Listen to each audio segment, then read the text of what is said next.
Her ser du et Belgi-Check-system, som overvåger køle-smørvæskens tilstand i centralanlægget.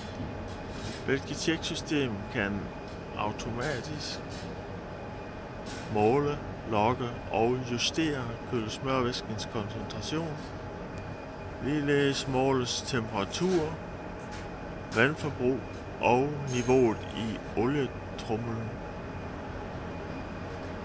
Sensoren til olietromlen ses her af tryktransmitter, som sender signal til tjeksystemet. Hvilket tjeksystem kan udbygges til også at måle pH-værdi, ledningsevne, tryk